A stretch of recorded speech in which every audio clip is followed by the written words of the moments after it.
సభాధ్యక్షులు, స్థానికంగా పార్టీ ప్రతినిధిగా, ఈ నియోజకవర్గానికి ఇన్ఛార్జిగా మా అందరినీ కూడా ఎప్పుడు కూడా ఎంతో అభిమానంతో పార్టీలో ప్రతి ఒక్కరు కలిసి ఉండాలి, ఆ ఆలోచన అందరిలోకి చేరే విధంగా నిరంతరం కృషి చేసే వ్యక్తి సోదరుడు పితాని బాలకృష్ణ గారికి,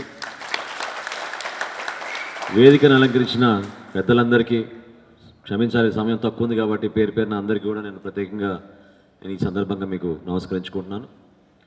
వాస్తవంగా నియోజకవర్గ వారీగా మనం ఈ పర్యటనలో భాగంగా గత ఎన్నికల్లో పాల్గొన్న అభ్యర్థులు ఎవరైతే ఉన్నారో జనసేన పార్టీ తరఫున మద్దతు పొంది స్థానికంగా జన సైనికులు పవన్ కళ్యాణ్ గారి పిలుపు మేరకు ఎన్నో అడ్డంకులు ఈ ప్రభుత్వం సృష్టించిన, రకరకాల ప్రలోభాలకి గురి చేసినా కూడా ధైర్యంగా నిలబడిన ప్రతి వ్యక్తిని అభినందించాల్సిన సందర్భం ఇది.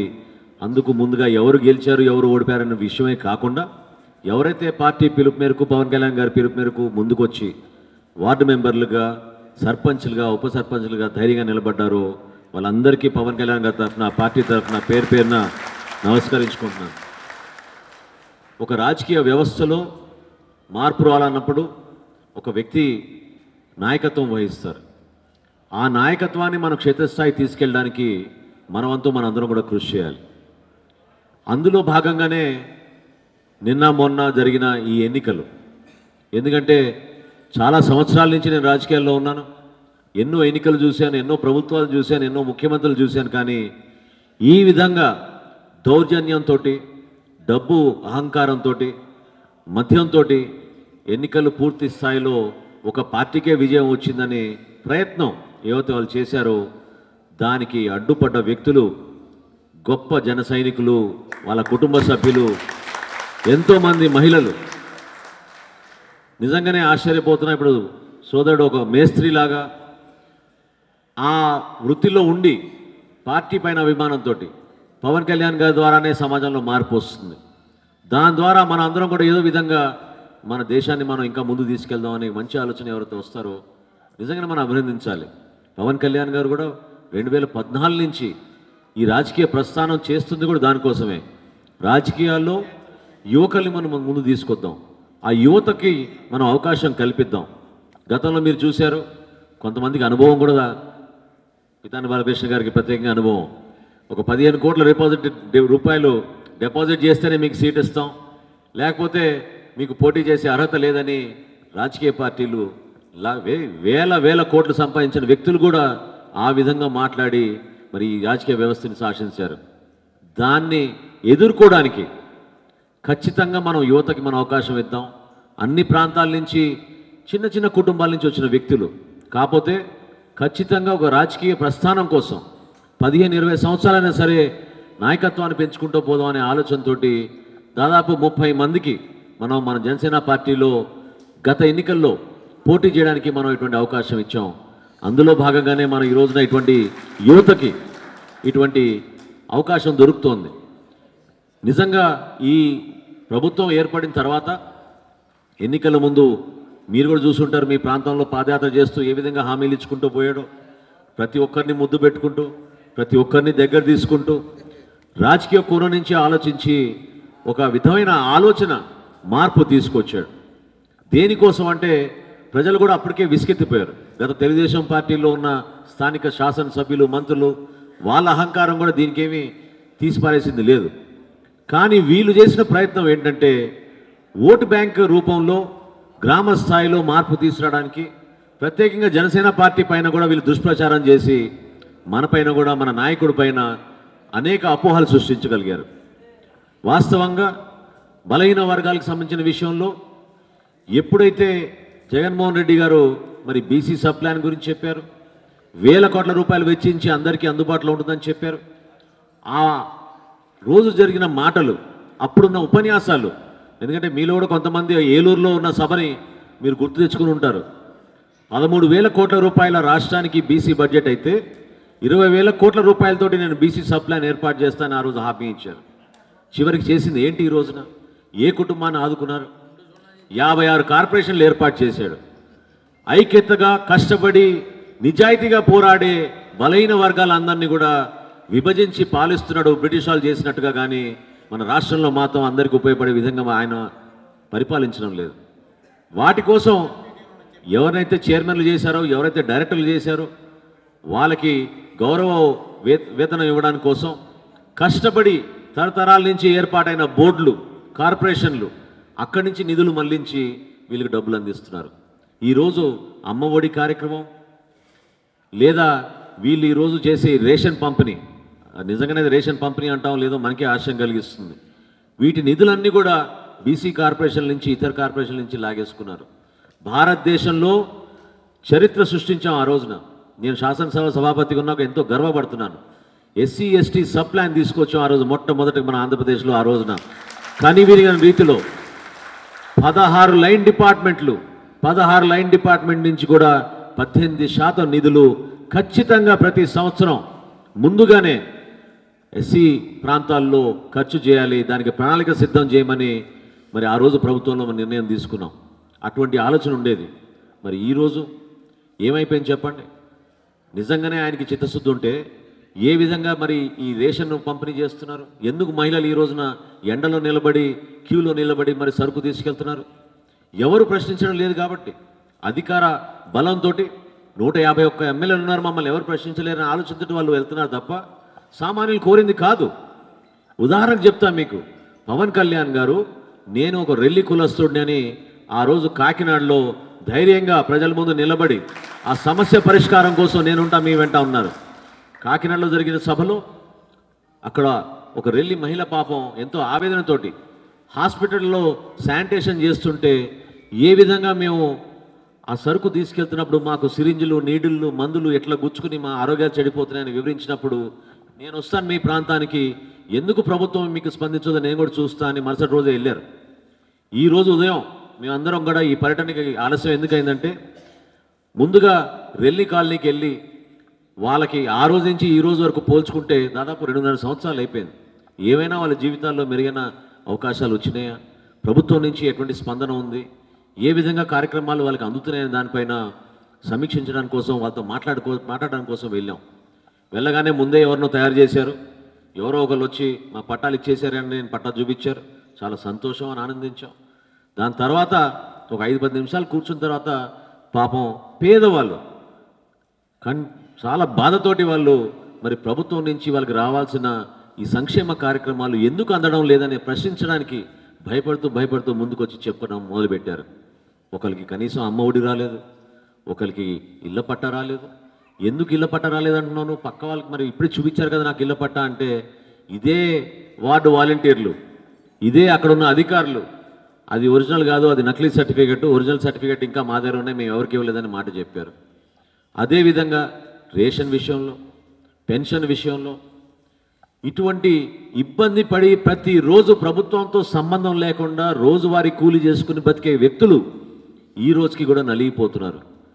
దేనికోసం మీరు ప్రకటిస్తున్నారు చెప్పండి? ఈ సంక్షేమ ఫలాలు 1,80,000 కోట్ల రూపాయలు ఈరోజు రాష్ట్ర ప్రభుత్వం 1.5 సంవత్సరంలో అప్పు తీసుకొచ్చింది.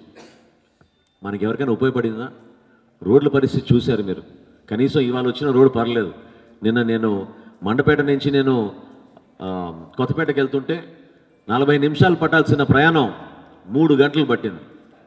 3 గంటలు పట్టింది. నేనే ఆశ్చర్యపోయి ఇమ్మీడియట్గా కారులో అనుకున్నాం మేము అందరం కూడా, జిల్లా స్థాయిలో ఖచ్చితంగా మనం ఈ రోడ్ల వ్యవస్థ పైన దుర్మార్గంగా ఈ ప్రభుత్వం కనీసం ప్రజల పక్షాన నిలబడకుండా ఈ విధంగా కార్యక్రమాలు చేస్తున్నప్పుడు మనం ధర్నా చేయాలి, ప్రజలకి మనం మేలు చేసే విధంగా ఏదో కార్యక్రమం చేద్దాం ఈ రోడ్ల పైన అని కారులో చర్చించుకున్నాం. వాస్తవాలు ఇవి. కాబట్టి దయచేసి మీరందరూ కూడా నేను కోరేది ఏంటంటే, జన సైనికులుగా మీరు ఒక సిద్ధాంతాన్ని నమ్మారు, పవన్ కళ్యాణ్ గారి నాయకత్వాన్ని నమ్మారు, యువతని ప్రోత్సహిస్తున్నారు, మహిళలు ప్రత్యేకంగా ఈ ఎలక్షన్లో నిజంగా అన్నిటికన్నా గర్వపడాల్సిన విషయం ఏంటంటే, నిలబడడానికి అభ్యర్థులు రానప్పుడు, చాలామంది వెనకపోయినప్పుడు, కొంతమందిని ఆటోల్లోనూ కార్లోనూ వేసుకుని తరలించినప్పుడు నిలబడింది అక్కడ గ్రామంలో ఆ జన సైనికులకు సంబంధించిన తల్లులు, అక్కలు, చెల్లెలు, భార్యలు. వాళ్ళు మన పార్టీ కోసం నిలబడ్డారు. ధైర్యంగా ఎవరు వస్తారో చూద్దాం, మేము ఉన్నాం, ఖచ్చితంగా మేము ప్రజల దగ్గరికి వెళ్ళి మనం ఓట్లు అడుగుదాం అని చెప్పారు. నిన్న కాకినాడలో ఒక మహిళ మాట్లాడుతూ ఒక్కరోజు కేవలం ఒకే ఒక రోజు క్యాంపెయిన్ చేస్తే 2000 ఓట్లు ప్రజలు ఆమెను వేసి మరి ఆ విధంగా ఆదరించారు కడప మండలంలో. అదేవిధంగా యువత మీరు ఎక్కడ చూసినా కూడా ఎంతో స్ఫూర్తితోటి ఏ విధంగా మాట్లాడాడు అబ్బాయి. నిజంగానే ఇవి తెలుసుకోవాలి మనం, ఎందుకంటే వీటి ద్వారా మనకు కూడా కొంచెం ఉత్సాహం కలుగుతుంది, ఒక నమ్మకం కలుగుతుంది. ఈరోజు ఒక రాజకీయ నాయకుడిని కానీ ప్రభుత్వాన్ని కానీ నమ్మలేని పరిస్థితి ఎందుకు వచ్చింది? ఎందుకంటే రాజకీయ వ్యవస్థలో మూర్ఖంగా ప్రవర్తించే నాయకులు ఎక్కువైపోయారు, ధనం కోసమే రాజకీయాల్లో వచ్చే నాయకులు ఎక్కువైపోయారు, వేల కోట్లు వాళ్ళ కుటుంబం కోసం సంపాదించుకునే వ్యక్తులు ఎక్కువైపోయారు. దానికే పరిమితం అవుతున్నారు. కానీ నిరాడంబరంగా బతుకుతూ ఎంత చక్కగా ఆయన అన్నారు బాలకృష్ణ గారు, ఆర్థికంగా మీరు ఎవ్వరు కూడా నాకు అండగా నిలబడే అవసరం లేదు, నా వంతు నేను కృషి చేసి నేను చేయగలుగుతాను నియోజకవర్గానికి. కానీ మీరు ఆత్మధైర్యంతో నిండు మనసుతోటి జనసేన పార్టీ అంటే నిజంగా ఇటువంటి నాయకులు ఉన్నారు, ఈ విధంగా మన పార్టీని ముందు తీసుకెళ్లాలన్న బలం మీరు కుటుంబ సభ్యులుగా మీరు కలిసి ఉన్నప్పుడే ఆ కార్యక్రమాన్ని ముందు తీసుకెళ్ళగలుగుతాం. ఈ సందర్భంగా మిమ్మల్ని అందరినీ నేను కోరేది ఏంటంటే ప్రతి నియోజకవర్గంలో కూడా గ్రామ కమిటీలు, మండల కమిటీలు, ఆ తర్వాత జిల్లా కమిటీలు కూడా మనం త్వరలోనే వేసుకోబోతున్నాం.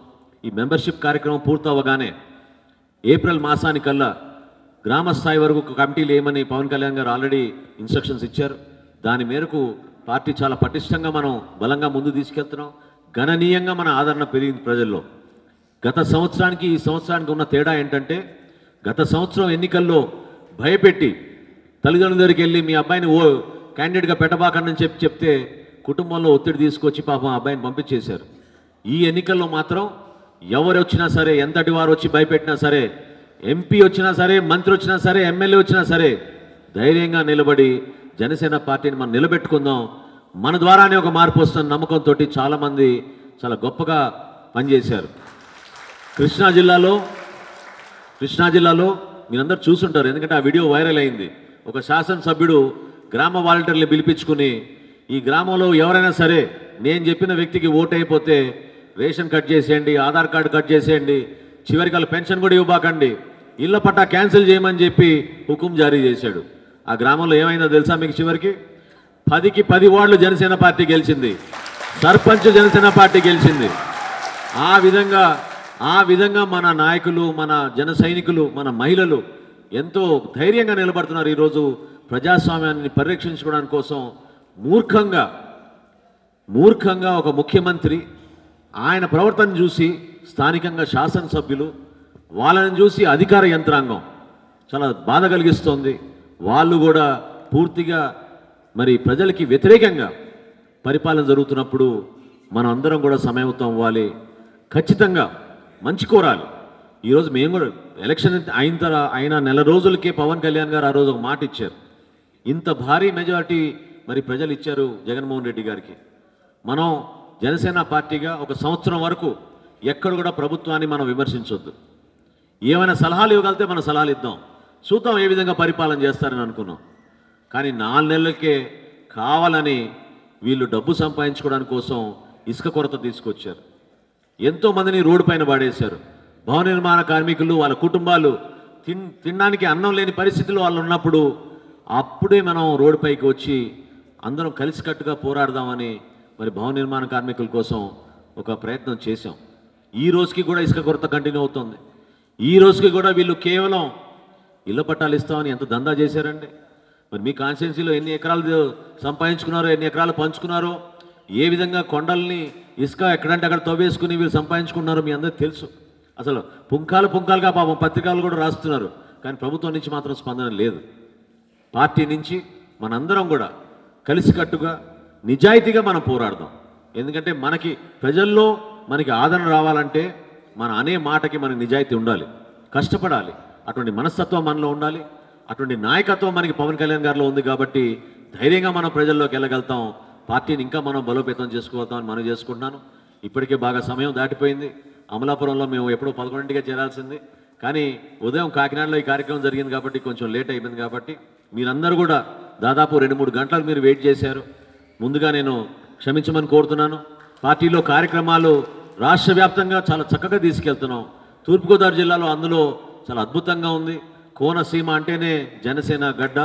మీరందరూ కూడా కనీ వినియర్ రీతిలో మీరందరూ కూడా ఏ ఎలక్షన్ వచ్చినా సరే మన నాయకత్వం కోసం, మన నాయకుడి కోసం ఆయన అడుగుజాడల్లో మీరందరూ నడిచే విధంగా కష్టపడి పనిచేయండి. స్థానికంగా కూడా మీ అందరికీ ఇందాక సోదరుడు ఏదో మాట అన్నారు, పితాని బాలకృష్ణ గారితో పాటు మీ అందరూ కూడా మాకు అండగా నిలబడాలి. ఎప్పుడైనా సందర్భం వచ్చినప్పుడు గ్యారంటీగా నేను చెప్తున్నా, మీకు ఎక్కడైనా మన జన సైనికులు కానీ మన నాయకులు కానీ ఇబ్బంది ఉంటే తప్పకుండా నేనే కాదు పవన్ కళ్యాణ్ గారు కూడా ఇక్కడికి వచ్చి వాళ్ళకి అండగా నిలబడతాం. కానీ మేము ఎక్కడ కూడా తగ్గే పరిస్థితి ఏనాడు కూడా రాదు, ఏ నాడు కూడా రాదు. మన జగన్మోహన్ రెడ్డిని చూసి ఎవ్వరు కూడా వెనకాడరు. ఖచ్చితంగా ఆ భరోసా మన పార్టీలో ఉంది, మన నాయకత్వంలో ఉంది. జిల్లా నాయకులు అందరూ కూడా మీకు ఎప్పుడు అండగానే ఉంటారు. ఒక ఫోన్ కాల్ చేస్తే అందరం కూడా కలిసి వచ్చి మీకు ఆ భరోసా ఇస్తామని మరొకసారి తెలుపుకుంటూ చక్కటి సమావేశం ఏర్పాటు చేశారు. ఇంకా సమయం ఉంటే బాగుండేది. తప్పకుండా నేను మరి ఇంకోసారి ఒక మంచి సందర్భంలో వస్తాను, పర్యటిస్తాను. పార్టీ బలోపేతం కోసం అందరం కృషి చేద్దామని మనస్ఫూర్తిగా మీకు మరొకసారి తెలుపుకుంటూ సెలవు తీసుకుంటున్నాను. జై హింద్, జై జనసేన.